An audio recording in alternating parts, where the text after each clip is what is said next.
நாங்கள் நிறைவேற்றிருக்கிறோம். மக்கள் பிரதிநிதிகளாக ஆட்சிக்கு வரக்கூடிய ஆட்சி பொறுப்புக்கு வரக்கூடிய நாங்களும் அரசு ஊழியர்களாக மக்களுக்காக பணியாற்றக்கூடிய நீங்களும் சேர்ந்துதான் அரசாங்கம். அது சார் உண்மைதான். ஒரு நாணயத்தினுடைய 2 பக்கங்களாக இருக்கக்கூடிய அமைச்சரவையும் அரசு ஊழியர்களையும் ஒரு சேர பார்க்கிறதுல நான் மிகுந்த மகிழ்ச்சி அடைகிறேன். அதெல்லாம் பேசுறாருப்பா. இந்த மகிழ்ச்சி எனக்கும் மட்டுமல்ல, உங்களுக்குள்ளேயும் இருக்கிறத உங்கள் முகங்களை பார்க்கிற போதே தெளிவாக தெரிகிறது. நம்ம திராவிட மாடல் அரசு ஊழியருடைய அரசாக இருக்கிறது தான் இந்த மகிழ்ச்சிக்கு காரணம். இது நம்முடைய தமிழகத்தில் கலைஞர் வகுத்து தந்த பாதை. கலைஞர் ஆட்சி காலம் என்பது அரசு ஊழியர்களின், ஆசிரியர்களின், அரசு பணியாளர்களின் நலன் காட்டக்கூடிய பொற்காலமாக இருந்தது. நிலம் நனைக்கும் வானம் போல அரசு ஊழியர்களுக்காக தலைவர் கலைஞர் அவர்கள் செஞ்ச சாதனைகளையும் சீர்திருத்தங்களையும் சொல்லணும்னா இந்த ஒரு மாநாடு போதாது. எனவே அந்த சாதனைகள்ல முக்கியமான சிலவற்றை மட்டும் விரிவாக அல்ல, விளக்கமாக அல்ல, தலைப்புச் செய்திகளாக நான் சொல்ல விரும்புகிறேன். அரசு அலுவலர்கள் நடத்தை பற்றிய ரகசிய குறிப்பீடு நீக்கம். இந்தியாவிலேயே முதல் முறையாக அரசு ஊழியர் குடும்ப பாதுகாப்பு நிதி. பணிக்காலத்தில் எனக்கு அரசு ஊழியர்களின் வாரிசுக்கு கருணை அடிப்படையில் பணி. ஈட்டிய விடுப்பை சரண்டர் செஞ்சு பணமாக பெறும் திட்டம் அமல். திருமண கடன், வாகன கடன், வீடு கட்ட கடன், மருத்துவ காப்பீட்டு திட்டம். 6 மாதத்திற்கு ஒரு முறை ஒன்றிய அரசு ஊழியர்களுக்கு பஞ்சப்படை உயர்த்தும் போதெல்லாம் மாநில அரசு ஊழியர்களுக்கும் உயர்த்தி வழங்கினார். பொங்கல் கருணத்தொகை தொகையை போனஸாக வழங்கினார். ஒளிவு மறைவற்ற கலந்தாய்வுகள் நடத்தி பணி மாறுகிறது. அரசு பணி சேருவதற்கான வயது வரம்பு உயர்வு. 10,000 சாலை பணியாளர்கள் நியமனம். 7,000 மக்கள் நல பணியாளர்கள் நியமனம். பண்டிகை முன்படத்துக்கு வட்டி நீக்கம். 2 லட்சம் சத்துவ பணியாளர்களுக்கு காலமுறை ஊதியம். ஓய்வுக்கால பணிப்புரை உச்சவரம்பு உயர்வு. புலவர் பட்டம் மீண்டும் பட்டமாகி தமிழாசிரியர் பணியிட பாகுபாடு நீக்கிறோம். அரசு ஊழியர்களுக்கு, ஆசிரியர்களுக்கு ஒன்றிய அரசுக்கு இணையான சம்பள விகிதங்கள். இப்படி அரசு ஊழியர்களுக்கும் ஆசிரியர்களுக்கும் தொடர்ந்து நன்மையை மட்டுமே செஞ்ச ஆட்சிதான் தலைவர் கலைஞர் தலைமையில் இருந்த ஆட்சி. அரசியல்ல கொள்கை குறிப்போடு இயங்குகிற நாங்க மக்கள் நலனுக்காக உருவாக்கக்கூடிய திட்டங்களை வெற்றிகரமா அவங்க கிட்ட கொண்டு போய் சேர்க்கிற பெரும் கடமையை செய்யக்கூடியவங்க அரசு ஊழியர்களாக நீக்கலாம். அதே போல ஆசிரியர்கள் செய்வத பணியென நான் சொல்ல மாட்டேன். நீங்க செய்கிறது தொண்டு. உங்களால்தான் இந்தியாவில் பள்ளிக் கல்வியில் சிறந்த மாநிலமாக, 2வது சிறந்த மாநிலமாக நம்முடைய தமிழ்நாடு இன்றைக்கு விளங்கி கொண்டிருக்கிறது. நீங்க பாடுபட்டு உருவாக்கினவங்கதான் உலகம் முழுக்க நல்ல பணிகளையும் பொறுப்புகளையும் வந்து தமிழ்நாட்டிற்கும் இந்திய நாட்டிற்கும் பெருமை சேர்க்கிறாங்க. இப்படி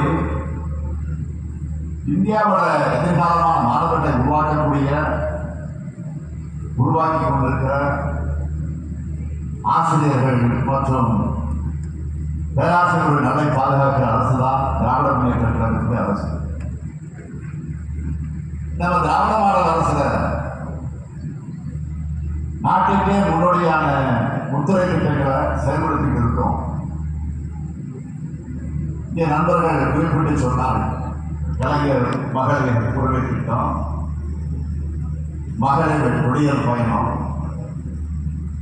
முதலமைச்சரின் காலை உணவு திட்டம், புதுமை பெண், தமிழ் முதல்வன், நாள் முதல்வன், இல்லம் தேடி கல்வி, எண்ணம் எடுத்து ஊட்டச்சத்தை உறுதி செய், மக்களுக்கடி மருத்துவம், இன்னுயிர் காப்போம், நம்மை காக்கும் மக்கள்கிட்ட நலன் காக்கும் சாலை, பாதம் காப்போம், இதயம் காப்போம், கலைஞர் கனவு திட்டம், அன்பு கலைஞர் திட்டம், அன்புச்சோலை திட்டம், தோழி விடுதி,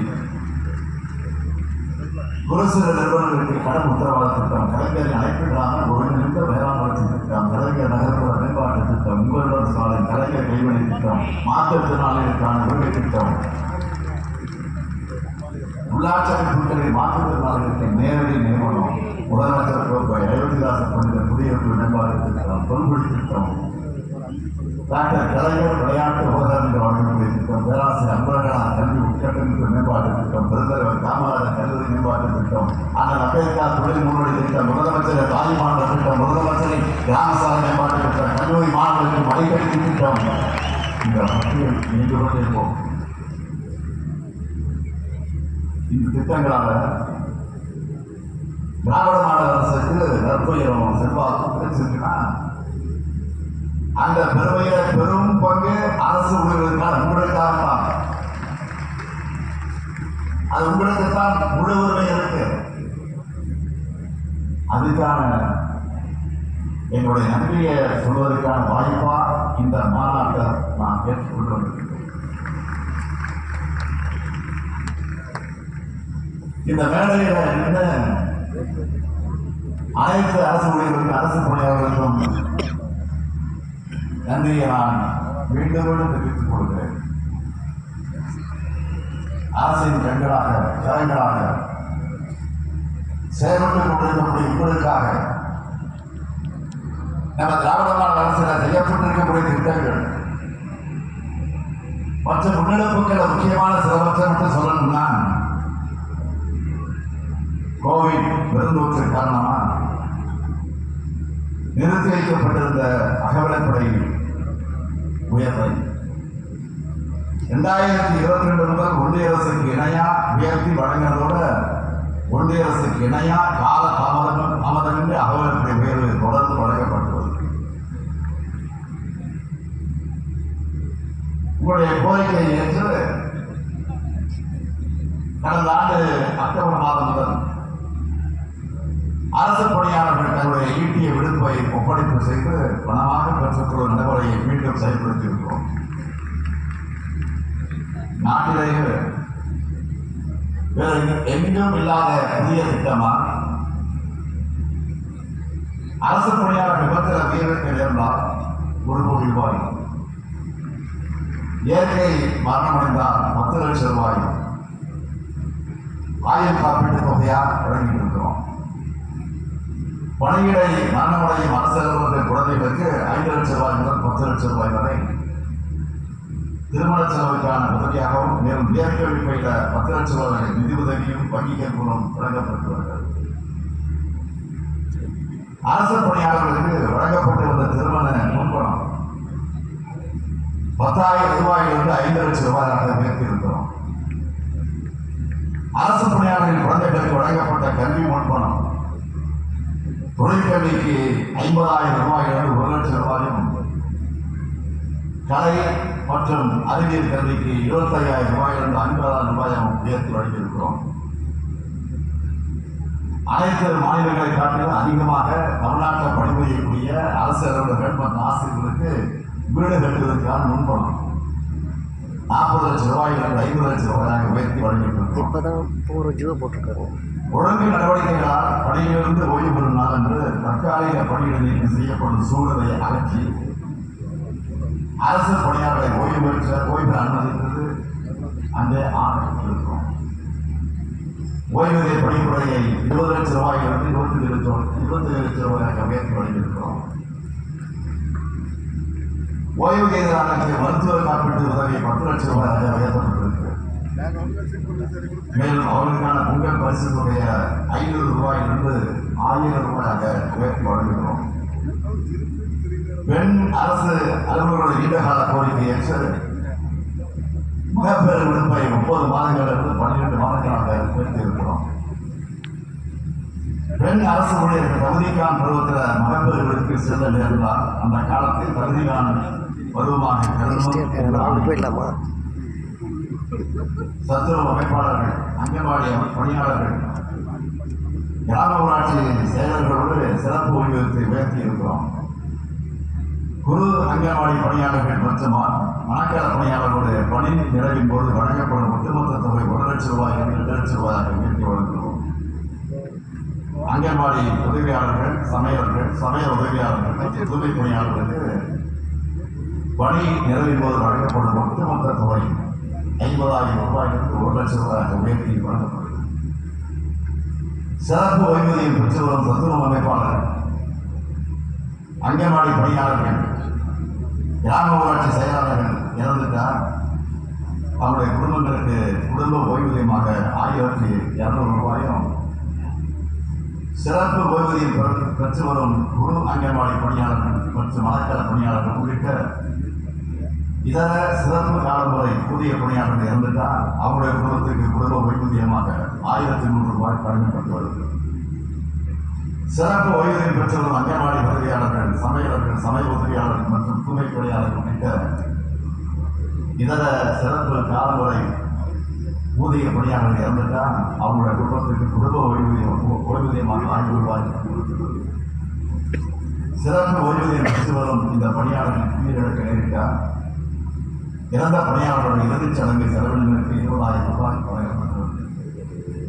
நிரந்தர ஆசிரியர் பணியிடங்களில் சேர்வதற்காக பகுதி நேர ஆசிரியர்களுக்கு சிறப்பு மதிப்பெண் அளிக்கப்படும். இது எல்லாத்துக்கும் வகையில் சூட்டுற மாதிரி உங்களுடைய 20 ஆண்டு கால கோரிக்கையை நிறைவேற்ற வகையில் பழைய ஓய்வூதிய திட்டத்தோட பலன்களை வழங்கக்கூடிய புதிய திட்டமான தமிழ்நாடு உறுதியளிக்கப்பட்ட ஓய்வூதிய திட்டத்தை செயல்படுத்தியிருக்கோம். சொன்னாங்க இந்த அறிவிப்பு வெளியான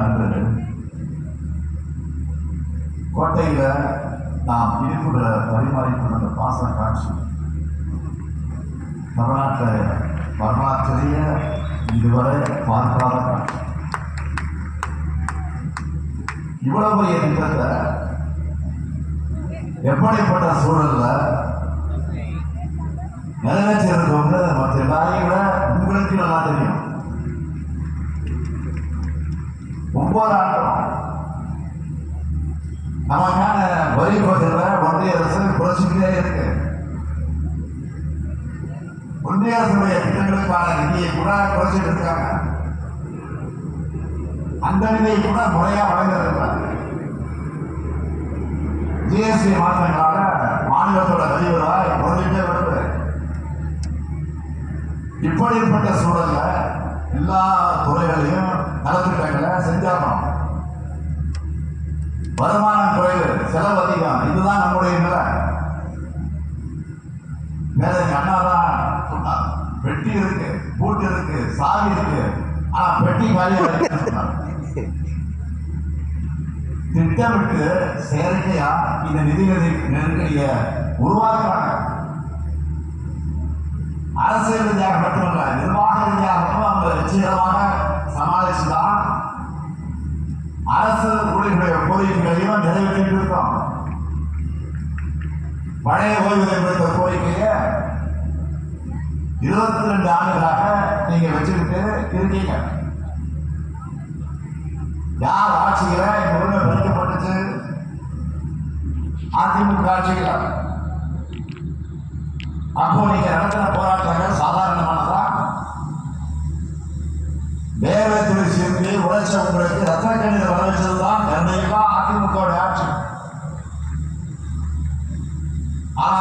இது அனைவரையும் அரவணைக்கக்கூடிய கருணை வடிவமான திமுக சிற்பம்.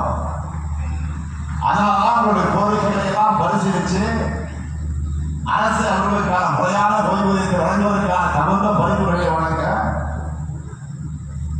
நம்முடைய அரசுடைய கூடுதல் தலைமைச் செயலாளர் ககன்தீப் சிங் பேடி அவர்கள் தலைமையில் ஒரு குழுவை அமைச்சோம். அவங்களும் அறிக்கையை அளிச்சாங்க.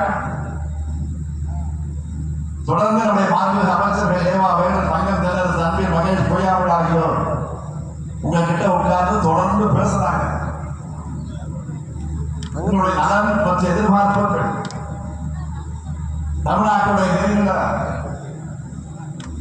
எதிர்காலத்தில் அனைத்து அரசு அலுவலர்கள் மற்றும் ஓய்வூதியர்களுக்கு எந்தவித தடைகளும் இல்லாம முறையா ஊதியமும் ஓய்வூதியம் கிடைக்க செய்ய வேண்டிய பொறுப்புன்னு எல்லாத்தையும் பரிசீலனை செஞ்சுதான் தமிழ்நாடு உறுதியளிக்கப்பட்ட ஓய்வூதிய திட்டத்தை அறிவிச்சோம். இந்த ஓய்வூதிய திட்டத்துடைய பலன்களை சுருக்கமா சொல்லணும்னா, மாநில அரசு அலுவலர்கள் பெற்ற கடைசி மாத ஊதியத்தில் 50 விழுக்காடு உறுதியளிக்கப்பட்ட ஓய்வூதியமாக வழங்கப்படும். இதுக்கு பணியாளர்களுடைய 10 விழுக்காடு பங்களிப்பு போல ஓய்வூதிய நிதியத்திற்கு தேவைப்படுகிற கூடுதல் நிதி முழுவதையும் தமிழ்நாடு அரசு ஏற்கும். 50 விழுக்காடு உறுதியளிக்கப்பட்ட ஓய்வூதியம் பெறும் ஓய்வூதியதாரர்களுக்கு ஆண்டுதோறும் 6 மாசத்துக்கு ஒரு முறை அரசு அலுவலர்களுக்கு வழங்கப்படுவதற்கு இணையான அகவிலப்படி உயர்வு அளிக்கப்படும். ஓய்வூதியராக இருந்துட்டா அவருக்கு ஏற்கனவே பரிந்துரைத்த குடும்ப உறுப்பினர்களுக்கு 25 லட்சம் அவர் பெற்று வந்த ஓய்வூதியத்தில் 60 விழுக்காடு குடும்ப ஓய்வூதியமாக வழங்கப்படும். அரசு அலுவலர்கள் ஓய்வு பெறும் போதும் பணிகாலத்தில் இறக்க நேடும் போதும் அவரவரின் பணிகாலத்திற்கு ஏற்ப 25 லட்சம் ரூபாய்க்கு மிகாமல் பணி கூட வழங்கப்படும். புதிய உறுதியளிக்கப்பட்ட ஓய்வூதிய திட்டம் செயல்படுத்தப்பட்ட பின் ஓய்வூதியம் பெறுவதற்கான தகுதி பணி காலத்தை நிறைவு செய்யாமல் பணி ஓய்வு பெறும் அனைத்து அலுவலர்களுக்கும் குறைந்தபட்ச ஓய்வூதியம் வழங்கப்படும். பங்களிப்புடன் கூடிய ஓய்வூதிய திட்டத்தின் பணியில் சேர்ந்து தமிழ்நாடு உறுதியளிக்கப்பட்ட ஓய்வூதியம் செயல்படுத்துவதற்கு முன்னர் இடைப்பட்ட காலத்தில் ஓய்வூதியத்தை பணி ஓய்வு பெற்றவர்களுக்கு சிறப்பு கேரள ஓய்வூதியம் வழங்கப்படும். இதை கருணை ஓய்வூதியம் சொல்லாம உங்களுடைய உழைப்புக்கான உதவி தொகையை வழங்குவோம். உழைப்புக்கான இந்த திட்டத்தை அறிமுகப்படுத்துறதுனால கூடுதலா 13,000 கோடி ரூபாய் அளிக்கணும். இது மட்டும் இல்லாமல் தமிழ்நாடு அரசு ஆண்டுதோறும் சுமார் 11,000 கோடி ரூபாய் அரசின் பங்களிப்பா வழங்கணும். இந்த பங்களிப்பு தொகை பணியாளர்களுடைய ஊதியத்திற்கு ஏற்ப ஒவ்வொரு ஆண்டும் மேலும் உயரும். இப்போ தமிழ்நாடு அரசு சந்திச்சுட்டு வரக்கூடிய கடுமையான நிதி சூழலையும் அரசு ஊழியர்கள் மற்றும் ஆசிரியர் நலன்களை காக்கணும்னு இப்போ சொன்ன அத்தனை செலவினையும் தமிழ்நாடு அரசு ஏற்கனவே நான் உறுதியளிக்கிறேன். இந்த ஓய்வூதிய திட்டம் எவ்வளவு சிறப்பானது என்று தமிழ்நாடு அரசு ஊழியர் சங்கத்துடைய பொதுச் செயலாளர் திரு சோமசுந்தரம் அவர்கள் உள்ளிட்ட பலரும் பேட்டிகளெல்லாம் கொடுத்திருக்கிறாங்க. நான் படிச்சு பார்த்தேன். இதெல்லாம் நீங்க அனைத்து அரசு ஊழியர்களுக்கு அவங்களுடைய குடும்பங்களுக்கு நீங்க எடுத்து செல்லணும். எதிர்கட்சி தலைவராக இருக்கக்கூடிய மாண்புமிகு திரு பழனிசாமி அவர்கள் ஆட்சியில் இருந்தப்போ அரசு ஊழியர்களெல்லாம் எப்படி கொச்சைப்படுத்தி பேசினா குறிப்பிட்டு சொன்னாங்க, எப்படியெல்லாம் விளம்பரம் கொடுத்தாங்க என்பதை பற்றி எல்லாம் அதிகம் நினைவூட்ட வேண்டிய அவசியமே கிடையாது. ஒட்டுமொத்த தமிழ்நாட்டு மக்களுக்கு ஒரு எதிரான கூட்டணி அமைத்திருக்கக்கூடியவர்கள் அரசு ஊழியர்களுக்கு மட்டும் ஆதரவாயிருப்பாங்களா? சிந்திச்சு பாருங்க. ஆனா நாங்க அப்படி இல்லை. எங்களை பொறுத்த வரைக்கும் சொன்னதைத்தான் செய்வோம், சொல்வதைத்தான் செய்வோம். செஞ்ச உங்களுடைய பாராட்டுகளை பெறுவோம். நான் உறுதியாக சொல்கிறேன். உங்களது கோரிக்கைகள் கனவுகள் எதிர்பார்ப்புகளை நாங்கள் நிச்சயம் திராவிட மாடல் 2.0 ஆட்சியும் தொடர்ந்து நிறைவேற்றுவோம். அரசு ஊழியர்களும் ஆசிரியர்களும் எங்களுக்கு பக்கபலமாக இருங்க, உங்களுக்கு பக்கபலமாக நாங்கள் இருக்கிறோம். வெல்வோம் ஒன்றாக. நன்றி, வணக்கம். வாழ்க வளமுடன். அது சொல்லவே இல்லை சார். அதை பற்றி சொல்லி அதான் சொன்னார். கருணை தொகைன்னு